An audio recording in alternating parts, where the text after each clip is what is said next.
We talked about Pastor Fred Phelps of the Westboro Baptist Church, and last episode we talked about the impotence of the Pray for Japan message and the apologetics of the South Carolinian blogger Kevin Childs. Keeping up with the theme this week, I'm going to talk about another blog post by Kevin Childs, this one titled, A Top 10 List, What Atheists Must Believe. He opens with, I have argued previously that atheism is a religion. It has its own orthodoxy, its own group of prophets and evangelists, and some other things that make it a religion. Got to stop there before we've even really got started. The assertion that atheism is a religion. This depends very much on your definitions of both atheism and religion. Yeah. When I use the phrase atheism, I'm referring to lack of belief in a God, and that's all. Not acceptance of the claim there is no God, only non-acceptance of the claim that there is a God. Childs is clearly mindful of this definition of atheist as well, because he goes on to say that many atheists insist that the only belief necessary for atheism is to reject belief in God. However, I disagree. And here are a top 10 list of required atheist beliefs. Number 1, God is imaginary. And so he falls at the first hurdle. Yeah. Of course, you do not have to believe that God is imaginary to be an atheist. There's 2 reasons for this. For one thing, if there's some tribe out there in the wilderness somewhere that worships a local volcano as their god, I'm not going to say that the volcano is imaginary. Yeah, Alan Moore's sock puppet. Yeah. I also don't think that they are imagining the lava flow which comes down the side of the volcano and destroys their village. However, I do think that they are making an assumption that that volcano has agency, and I don't believe that that is the case. I suppose if you wanted to call that imagination, that you could, but I think imagination is something of a loaded term. It suggests that it's been deliberately made up at some point. Does he mean his God? Atheists believe my God is imaginary. Because Buddhists believe his God is imaginary. Well, then it's not to say that if you believe God is imaginary, you're an atheist. He's saying if you're an atheist, you have to believe that God is imaginary. Yeah. Which is not true. Imagination does imply that it's been deliberately concocted at some point, where religions don't have to be made up. They could be based on cognitive mistakes, such as assuming agency in a volcano when no agency exists. The second reason why that doesn't work is that atheism is rejection of the claim God exists. It is not acceptance of the claim God does not exist. These are 2 different, though obviously related claims, each with their own burden of proof. So, if I accept the claim God exists, I cannot also accept the claim God does not exist, because those 2 things are contradictory, assuming they share a common definition of God. Unless we're going to get into Schrodinger's God, who can both exist and not exist at the same time. Yeah, well, I think if you know that he exists, you don't know how fast he's going.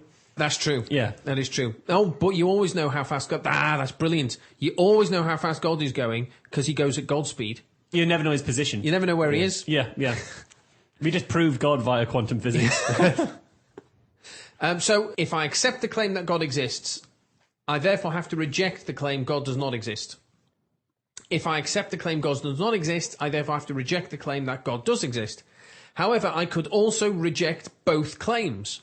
Yeah. If I don't feel that either claim has met the burden of proof, I would therefore be an atheist because I would lack belief in God, but I would also not believe that God was imaginary either. I would be abstaining until better evidence was brought to bear. Yeah, it's like saying whether Colin can juggle.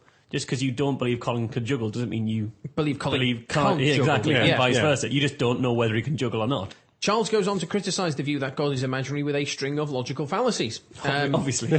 He says, never mind the nearly universal tendency for human beings to think otherwise. The very fact that a lot of people think something is true doesn't make it true. Absolutely. Yes. Argument from popularity, straight off the bat there from Kevin. There was once a universal tendency to think the Earth was flat. Exactly, yeah. It wasn't.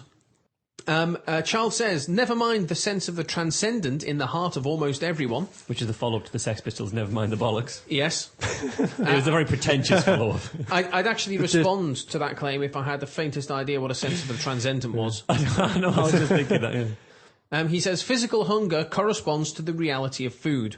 Relational longing points to the existence of love.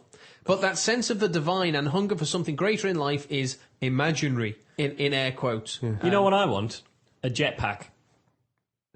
Yeah? They don't exist. Yeah. No. You have a longing for a jetpack, you have a hunger for a jetpack. Do you know what I really want? Other things exist. I really want superpowers. I really want to be able to shoot lasers from my eyes and turn invisible. Therefore, they exist because I want them. Because I have a wand for them, they must therefore exist by his logic. Bullshit. Jetpacks exist. Well, yeah, they do actually. Yeah, that's a bad example. All right, invisibility. Yeah. I mean, it's bullshit. The fact that people want or hunger or for something greater, whatever the fuck that means, does not mean that such a thing actually exists. No, I mean, there are some cases where it does exist, like food. Yeah. But very much the hunger for food is driven by the fact that food exists. Yeah. Not the other way around. Yeah. And that's an exceptional case. It's not necessarily following that all hungers are... What he's saying is that these things exist. I can think of something a bit similar, therefore that must exist too, because it shares properties. It's a false analogy. He's also performing a fallacy called affirming the consequent. He's saying, if there were a God, we would have a sense of the divine. Therefore, the fact that we have a sense of the divine means there must be a God. No, that's not right, because as he quite rightly points out, albeit sarcastically, we could just be imagining it. Point 2, he says, in the list of things that atheists believe. We must believe that the universe created itself. Somehow, he says, apart from a supernatural creator, nothingness burst into somethingness. No, we don't. Well, at all. I don't know.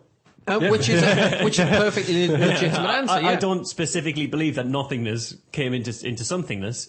I don't know what was before the somethingness. It might have been other somethingness. I have no idea. None of us know. What atheists believe is that we don't know the answer, but that by presuming to know the answer doesn't answer the question. Yes. Absolutely right. And created is a loaded word here when he says the universe created itself, because creation suggests a deliberate act again. So the very language he's using is stacked in favour of there being a God. When he says, what created the universe, which is the implication, is he's saying, well, what created the universe?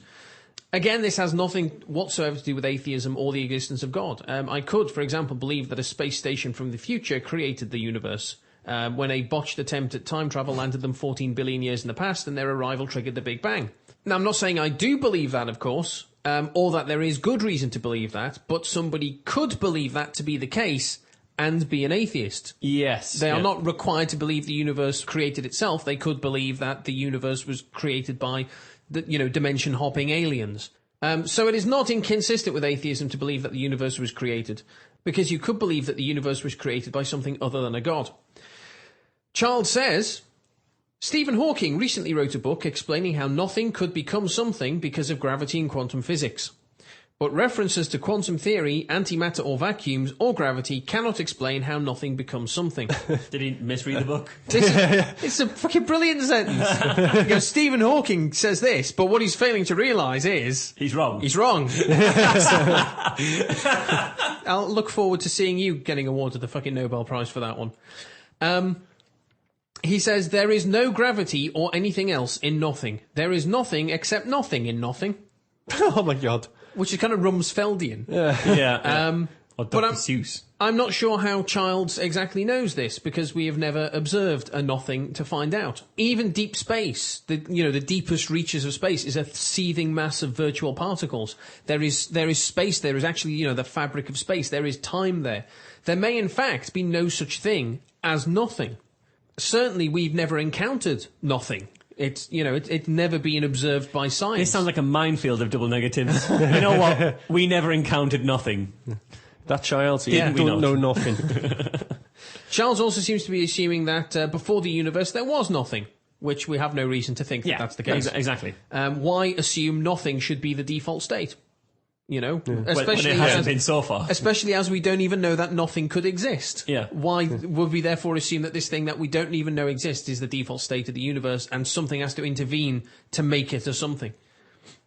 Point 3, he says, once there was something, dead matter evolved into living and self-aware creative beings. So once the something existed, the dead matter that was created evolved into living, self-aware creative beings. You can bin the word dead, and then I'm with you. Well, there's a few problems here. First, Charles is conflating evolution and abiogenesis, which is a very common thing for apologists to do. Evolution describes how existing life changes and diversifies over time. It says nothing about how life came about. Yeah, but I mean, I still don't think that's a big issue if you're talking about... Because he's saying that dead matter turned into life, gave an evolution over time. Dead matter does not evolve. Yeah. Living things evolve. Yeah. But I do believe that matter at one point became alive. Yeah, I there don't was know just how, but yeah. there was just an abiogenesis event in the meantime, which he is conflating with evolution. Yeah, but I don't think that's. I think that's more. I don't think that's a wild mistake. It's a small point, but a very common point from apologists. Yeah, They think evolution is refers to the transition of non-life to life, which is not the case. Yeah. I think he's seeing the matter that's involved in living beings and the matter that's involved in, say, a planet as being completely different classes of thing as well. When it's just a matter of degree. He also blithely skips from dead matter to self-awareness without noting the several billion years of intervening change. Yeah, yeah. Of course, the earliest forms of life would not have been self-aware in any meaningful sense of the word. They were barely more than organic chemistry. And finally, again, this has nothing whatsoever to do with atheism. Nothing about not believing in God says you have to believe in abiogenesis or evolution. You can reject both and still be an atheist. Yep. Although commonly you wouldn't, but you could. Commonly you wouldn't, but it's not conceivable. Yeah, it's not. You could think that aliens came and created life, for example. He says theist Roy Varghese makes this challenge in ex-atheist Tony Flu's book. He says, visualize a marble table. Okay. Under what circumstances, even given trillions of years, could that dead marble table become alive, conscious, and aware of its surroundings and identity? Why has he got the marble table in? That's a weird one, really. What it is a big fucking straw man. Yeah. Because nobody's saying that marble tables come to life, even if you leave them for billions of years. Yeah. On the other hand, big pools of amino acids consistently subjected to electromagnetic radiation over millions of years might. Yeah, exactly, yeah. That might happen. Number 4, point 4 in things that you definitely have to believe if you're an atheist. Believe. You have to believe that the Bible writers were liars. There's no way around this. The biblical authors claimed events, people, miracles, and more that simply weren't there or didn't happen. Don't necessarily believe the line. They could be deluded. Wrong. Yeah, They could be wrong. Writing a good story, they got mistaken for a documentary. Yeah. Mistaken, oral tradition, exaggeration of time, Chinese whispers. There's a million things that you could... They could have been writing fiction or allegorical literature. Yeah. Or allegorical literature especially was particularly common in the culture at the time. Fables and moralistic tales. So, I mean, I suppose you could class fiction and allegory as lies if you wanted to, but lie is a bit of a loaded word, tends to suggest intent to deceive. Yeah. Whereas I think allegory is close to like an allegorical fable, because there's that whole episode where Jesus begs not to be thrown in the bramble bush. And then they throw him in the bramble patch, and then he's fine because he always grew up in the bramble patch, and that's what he was always. No, Brer Rabbit. Nothing? No, you lost me. Lost me completely. I think it's a bramble, but it's Brer Rabbit and the fox. Was it? Do anything to me, just don't throw me in the bramble patch. I'm going to throw you in the bramble patch. I lived in the bramble patch. That's pretty much the Brer Rabbit story right there. And once again, this is nothing whatsoever to do with atheism. No. Say, for example, that I was born in the deepest jungles of Peru. I have lived a quiet existence without contact with civilization, more worryingly without access to an iPhone. On Doctor Who. I lived in a little hut forever and died. The idea of a god has never occurred to me. In that sense, I'm an atheist. But the idea of the Bible has never occurred to me either, so I can't possibly believe that its authors are liars, because I don't know what a Bible is.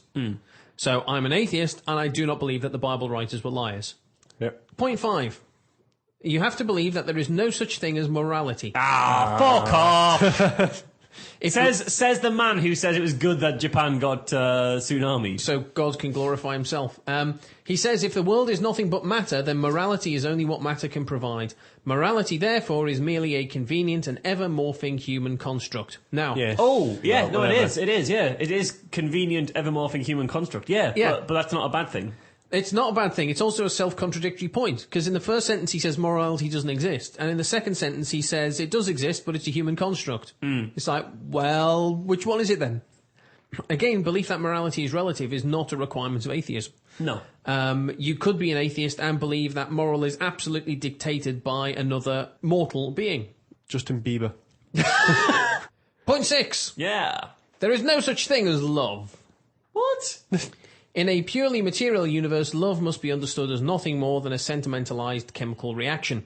That's still something. Well, it still exists. That is still something. You're right. And suddenly there is this assumption that atheists believe in a purely material universe. Yes. Whereas Buddhists, for example, which is an atheistic religion, they have no deity in many forms of Buddhism. Buddhists do not maintain that the universe is purely material, so they are not required to think of love in those terms. And even if we were to think of love simply in terms of a sentimentalized chemical reaction, well, so fucking what? Yeah. Doesn't change what it feels like, what it means, that it exists, or that it's still fucking brilliant. Understanding the rainbow enhances our enjoyment of it. It does not detract from it. Absolutely. Well done. Point 7. We have to believe that the universe has no design. Everything else in the universe has a different rationale. If we see something designed, we assume a designer. But not with the universe itself. Not even the intricately designed language of DNA. It all got accidentally written. Somehow. Okay. Can I just jump in on something here, right? He's saying, unlike everything else in the universe, the universe itself doesn't have a design. It's like, by everything else in the universe, at best, he means stuff on Earth that we've seen. Which is, as a percentage of the universe, fucking small. It is true. Because by universe, he means every other star, planet, atom, everything that's not inside of what we know is designed, what we can actually say is designed. And this is before you get in the whole argument from design, which has been fucking done over 1 million times and is incredibly robust in the way that you can debunk it. But the whole idea that everything we know in one category and the universe in another is ridiculous, because that as seesaws go, it's the universe that's on the floor and we're dangling up in the air. It's not the other way around. We only know of a very small set of what's out there. And it goes back to that early point as well, where atheism says nothing about whether you think the universe was constructed by another force or not. As you said, it could have been space station from the future. Absolutely They not. designed it all. It could have been designed by some mortal creature instead of God. It could have been designed by some unguided bottom-up process like natural selection. For example. Or I could be the sort of atheist who's never considered the question, like the Peruvian tribesman, and therefore cannot believe the universe to be undesigned because I've never considered the nature of the universe. He also is making a very contradictory argument. He says that the universe has no design, then says that everything else in the universe has a different rationale, because if you see something in the universe which is designed, we assume it has a designer. He then says that atheists think that the universe itself is different, but the example he gives, DNA, is something that's in the universe, not the universe itself. That's a very good point. And I'm not even going to get into the fact that he's making a basic argument from design here. And if you want to know more about the argument from design, I'm available for Skeptics in the Pub lectures. Podcast at Merseyside Point 8. Life has no purpose or meaning. We covered that last week. Yeah, this seems to be a favourite of Child's. If there's no God, then life has no meaning, except, as we discussed last episode, it does. Yeah. And fuck you. Point 9. You have to believe that human life is not sacred. That's pretty obvious, he says, because to an atheist, nothing can be sacred. Sacred is just a value judgment that humans make. Human life doesn't matter whether God exists. It's colloquially sacred. Yeah. In that you don't want to fuck over someone's only chance at life. So we should give everyone as best a chance we can to live their lives without persecution. Yeah. But they're not sacred in the sense of, which le is sacre-cœur. Exactly the problem, because the word sacred means dedicated to or reserved for some deity. And so without belief in a deity, you can, of course, not have any notion of sacred.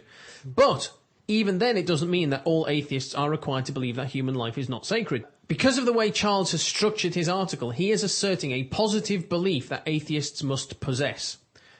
You cannot logically get from I reject claim X to I accept claim Y. It can't be done. No. Our notional atheistic Peruvian tribesman has no belief in God because he's never encountered the concept and therefore couldn't possibly hold a belief in a God. But he's also never contemplated the possibility of something being sacred. Yeah, think less Peruvian tribesman and more cow. Animals is a sheep, yeah. Exactly, yeah. Ironically, a sacred cow. A sacred cow itself did not know how sacred it is. But he therefore cannot possibly actively believe that human life does not possess the quality sacred because he doesn't know what sacred is. So, the final point, point 10. This has got to be a game changer, because so far he's not convincing me. It's not that impressive.